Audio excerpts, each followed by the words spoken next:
نبی سلام علیکہ، یا رسول سلام علیکہ۔ یکم محرم الحرام وہ دن ہے جس دن خلیفہ دوم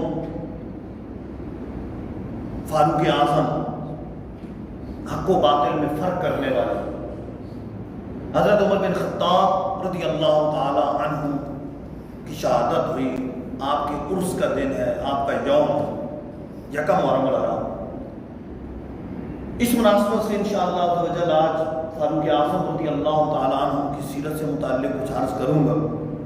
آپ رضی اللہ تعالیٰ عنہ کا نام عمر، کنیت ابو حفص۔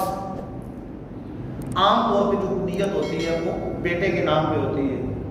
سرکار دو عالم صلی اللہ علیہ وسلم کے بیٹے کا نام قاسم ہے تو کنیت ابو القاسم، مولا علی کے بیٹے کا نام، بڑے بیٹے کا نام حسن ہے تو کنیت ابو الحسن۔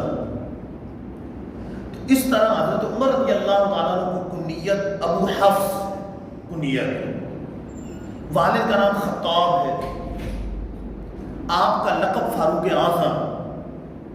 فاروق لقب خود سرکار دو عالم صلی اللہ علیہ وسلم نے حضرت عمر کو عطا فرمایا۔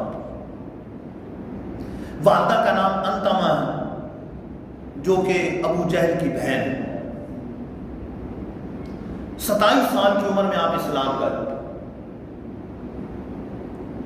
نبوت کے 6 سال آپ نے اسلام قبول کیا، یعنی سرکار دو عالم صلی اللہ علیہ وسلم کو اعلان نبوت کیے 6 سال ہو چکے تھے، یعنی سرکار دو عالم صلی اللہ علیہ وسلم کی عمر مبارک اس وقت 46 سال تھی۔ حضرت عمر رضی اللہ تعالیٰ عنہ کی عمر 27 سال، اس وقت آپ دائرہ اسلام میں داخل ہوئے، اسلام قبول کی۔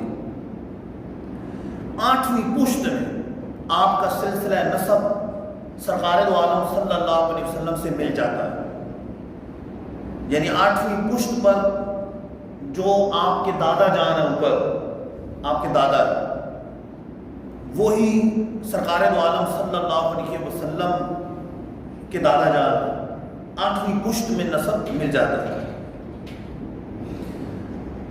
آپ نے جب اسلام قبول کیا تو ایک قول کے مطابق 40 مرد اور 11 عورتیں اسلام لا چکی تھیں، اور ایک قول کے مطابق 39 مرد اور 23 عورتیں اسلام لا چکی تھیں۔ دوسرے قول کے مطابق وہ ہے کہ آپ 40ویں مرد تھے اسلام لانے پر، اور پہلے قول کے مطابق 41ویں تھے، 40 پہلے لا چکے، آپ 41ویں، اور دوسرے قول کے مطابق آپ 40ویں مرد۔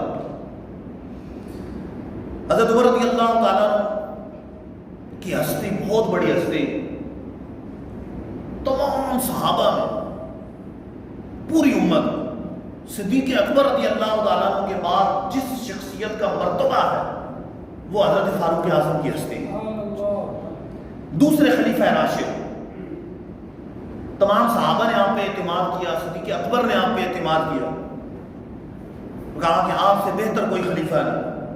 نبی سلام علیکہ، یا رسول سلام علیکہ۔